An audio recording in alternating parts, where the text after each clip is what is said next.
Hey guys, hey, this is Nay. Follow me on IG, Twitter, and Periscope at NayRobonYouTube. Now, let's talk New Edition, Part 3. Okay, guys, how this one starts off, it had its ups and down moments. I would say out of all three, part two was the best. The part three touched my heart the most, and I found myself crying.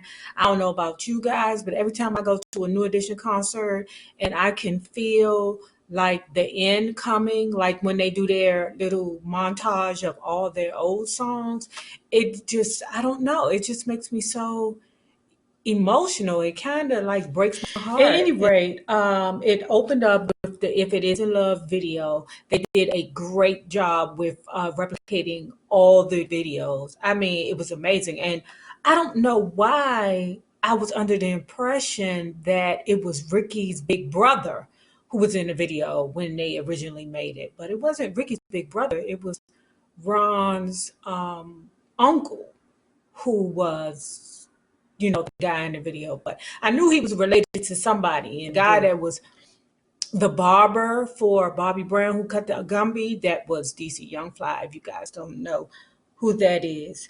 Then they did the replication of Sorry You're Not My Kind of Girl video.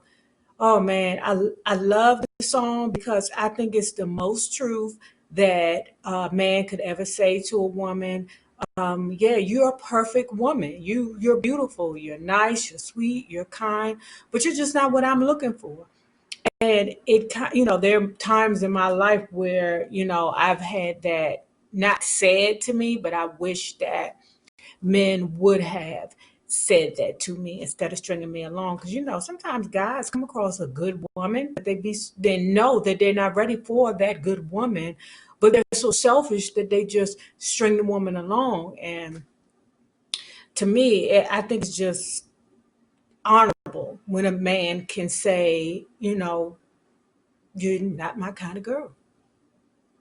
So then, Bobby Brown, let me say that the way they depicted him in the beginning part of part three, I mean, I almost began to hate him. Almost.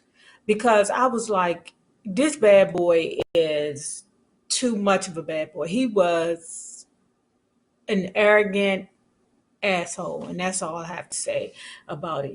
That scene where he put his hand in one cake and then he was like, New Edition is because of me, and stuck his hand in the other cake. I mean, can you get any more disgusting? So then at the party when Johnny Gill said that he was with Motown, I was like, I never paid attention to that, but I was like, Motown, what is he doing with Motown? Because your guy that's feeding the beast is at MCA. What's going on? But the guy went to Motown and they took Johnny with him. And then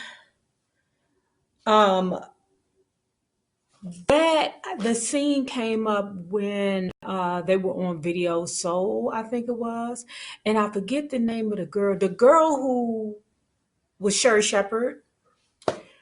And y'all know all this is locally. Sherry Shepherd is down here in the DMV. But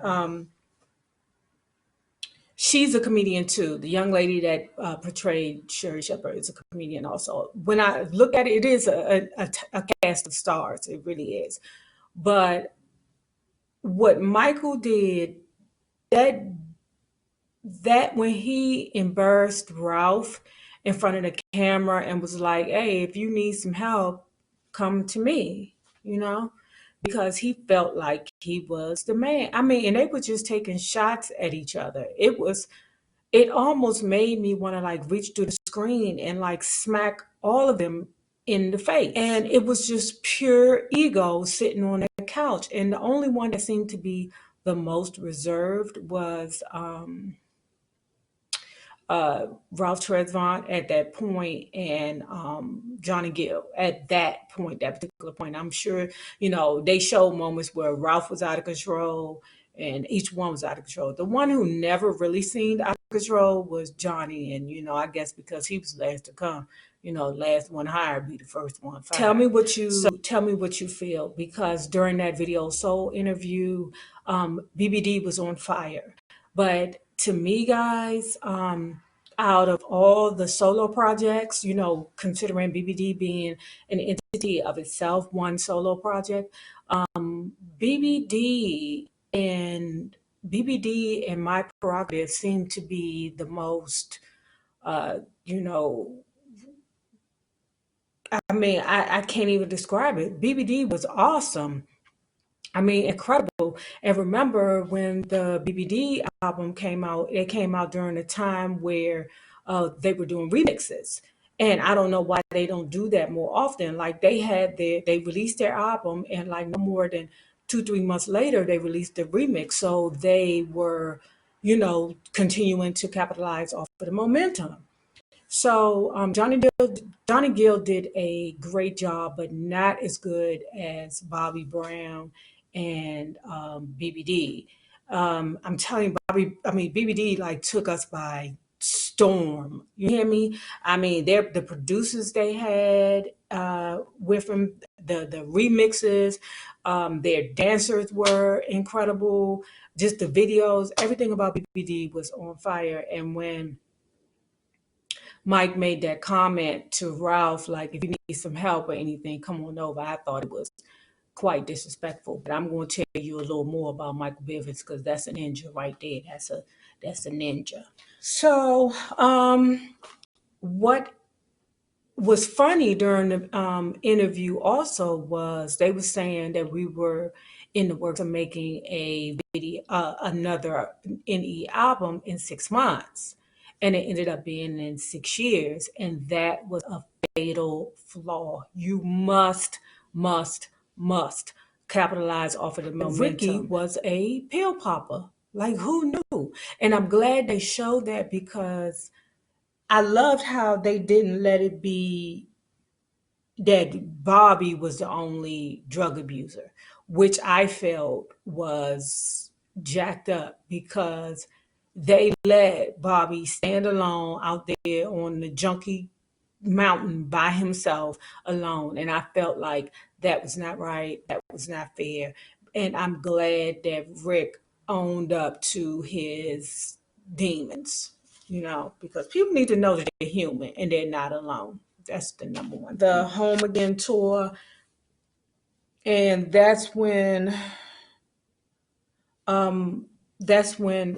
everything went south. And Wood Harris, his character was like, well, they need this tour, because everybody's second album flopped. So they need this tour.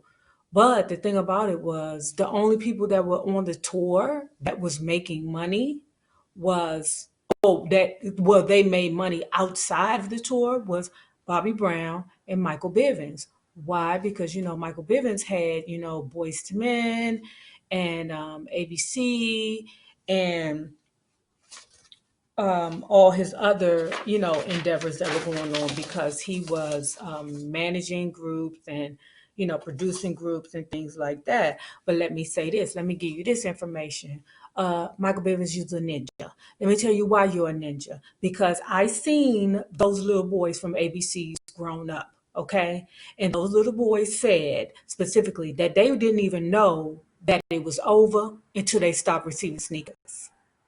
So I don't know. So that little piece where he was like, well, did you read your contract? Michael Bivins, you a ninja for this, because you claimed victim when they did it to you. And then you turned around, you did the same thing to them little boys from ABC. That's not right. And you could tell that them little boys are still struggling with the rejection that they felt. They said they didn't get no call, they didn't get no letter, they didn't get nothing. And mostly all they got, it wasn't money. What they got were sneakers. They were paid in clothes. That's what they were paid in. So Michael Bivins, you a ninja for that, Michael. Come on now, A little boy still in Atlanta, I think they are, but yeah, Michael B, you need to be smacked in the face for that. So He's a ninja. One thing I want to know about y'all, I know half of y'all ain't old enough to remember Sammy Davis Jr., but didn't that Ricky Bell character, the guy that portrayed Ricky Bell, didn't he look just like Sammy Davis Jr.? Didn't he? I'm like, what in the world? Where they get this guy from? Well, whoever he is, he look like Sammy Davis Jr. Y'all just Google it. Just Google the picture. I mentioned the interview in another video, and what they showed about the story where they pulled, where Ronnie got on stage and got to, just like bombarded Bobby Brown and got him out the way for the scene where he pulled the fire hose at, where he was just like, "Look, I'm sick of this BS." The way that they depicted it in the movie, I don't know what was the sequence, but when I watched the Breakfast Club interview, his uncle had already had the heart attack and he was feeling a certain kind of way. Ronnie, when he spoke up, he was like, I'm sick of it. I'm sick of y'all keep letting this dude get away with murder. He's doing whatever. Why y'all keep babying him? And I don't know why they let him get away with so much. But guys, sometimes it seems like with people that are a problem, they don't really go through them. They just go around them and be like, "Girl, don't just ignore him. Just ignore him." No, don't ignore him. Smack him in the face. That's what you do. You smack him in the face. But I know you guys know where you have cousins that you be like, "Oh, there's something wrong with him. Don't say nothing to him. Leave him alone." Or whoever. But y'all don't check the people, or the people aren't checked because for some reason people have been conditioned to just leave the guy or the girl, whoever, alone because they don't want to deal with the person's, excuse me, guys, with the person's anger. I don't get that. They should have been checked. Ron was right. They should have been checked, Bobby Brown. I don't know. Maybe he had a chemical imbalance or something, but yeah, Bobby was tripping. He was tripping. I almost didn't like you, Bobby. I almost didn't like you, but I remember, that's how them bad boys be. They just be out of control. And I swear, if you ask me, all them bad boys got chemical imbalances. If you ask me. So during when they was going through the scene where they was going through the issue where everybody was like, I'm quitting this tour. Now they've said previously that most of the reason why they were in such financial debt is because they lost so much money with leaving the tour in the middle of the tour because this tour stopped abruptly. And, that's probably why Kanye pulled that stunt that he was crazy because, you got to pay back that money. You can't be saying you're going to be on dates and everything and then you ain't there. People sell tickets. You got to pay that money back. So they went into dire straits, with trying to pay back that tour fiasco. And, Bobby B went up in JG face and was like, you ain't nothing basically. And JG was like, Johnny was like, don't get it wrong, Ninja. Don't get it wrong. I know you can got that raspy voice and you pumping and you gyrating all over the place, but baby, I'm Johnny Gill, baby. I'm Johnny Gill. Johnny Gill was still able to make money because regardless of what you say, that goddamn with Johnny Gill, if he can't do nothing else, oh, he can sing. He can sing. He might not be the best looking up in here, but he ain't bad looking neither. But he can sing. So, if y'all remember LSG, it was Gerald Levert, Keith Sweat, and Johnny Gill. That was an awesome album. All I can say is, I was quite busy that year. Ronnie went on to sell or into real estate, and I don't understand why is that a bad thing because I mean it was a time where real estate was the kiki. You hear me? Real estate, yeah. I still think it's a lucrative thing to be in real estate, so I don't understand that. And Michael Bivins, him and his shady Shady, shady. He probably still hiding from ABC. He seen them people from ABC coming down the street. He probably be hiding in the bushes. Ralph got a divorce, and he just gave the girl all the money. I don't know. Well, towards, he want to take care of his family and make sure his family is fine. And Ricky Bell went to rehab. Good for you, Rick. Good for you. So Ronnie's wife is a part of a girl group. I can't, she's much younger and she's part of a girl group. I cannot remember the name of the girl group. It was strange to see that all of them were married.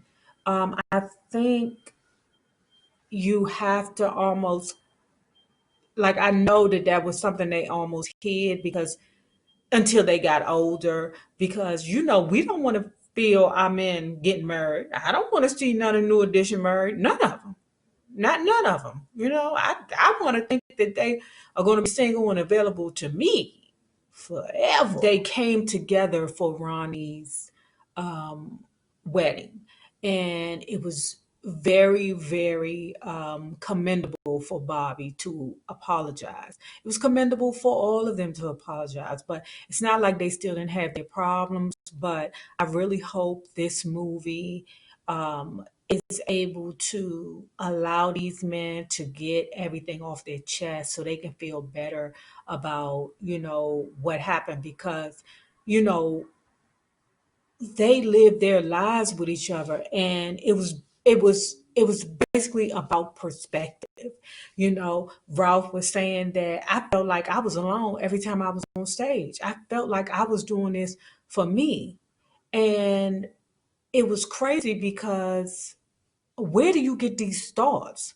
Like, have y'all ever met somebody that had these crazy thoughts in their head, and they're like, so you've been treating me this way all this time because that's what you thought, instead of coming to me asking me, like, why do you just say, Nay, do you think blah blah blah? And I'd have been like, no. And if I'm sorry to have portrayed that to you, I'm sorry. Like, I don't understand why men don't, or why people in general just don't do it. Why do they let negative thoughts get in their head and stay there? I don't. Ain't nobody got time to be dealing with people and their issues. I ain't got time to be dealing with people and their issues. You stay mad till you get glad. But that to me was very, very, very, very sad. So then we get to the BET montage where they were on stage singing. Excellent, excellent, excellent. In the beginning, I was like, why are these boys even playing New Edition? They look nothing like New Edition now. That one that played Ronnie, because Ronnie still look good as E mother sucker. And you know, I don't know, all the rest of them looking hokey pokey to me. Michael Bivins, he never was like a looker. He always had them big old lips. Hakeem did a great job, because y'all be going on me all the time but my lips. But that dang Hakeem and the little boys that played Michael Bivins, I mean, y'all can't say shiz about my lips no more, okay? Because I get the business about my lips. No, they don't say that they ugly or nothing. People just always talking about kissing me in the mouth. Y'all just is it's just crazy. Boy that look like Sammy Davis, or that Ricky Bell that look like Sammy Davis Jr. No. Why y'all couldn't find a boy that looked more like Kermit the Frog? Because don't Ricky Bell look like Kermit the Frog? But he was attractive. Um, Ralph, the guy that played Ralph, okay, yeah, I definitely seen a resemblance with Ralph. And the guy that was Johnny Gill, I forget his name. My sister Layla Lynn told me who his name was. I forgot his name, but he's a singer. He sings beautiful. They all were singers. So, I mean, their choreography was excellent. I was very, very impressed with the movie's guy. I was very, very impressed. And if I find that ABC interview where they spoke about how Michael Bivins basically, just stopped buying them sneakers, and that's how they knew they was fired. Because basically they knew they was hired when Michael Bivins started putting them on camera and buying them stuff. They knew they was fired when Michael Bivins stopped buying them stuff. And y'all remember in that little piece of it when he was like, "Did you read your contract, Michael Bivins? Did you read yours?" At any rate, guys, the same people you meet on the way up are the same people you meet on the way down. Naysayers, let's be good to each other.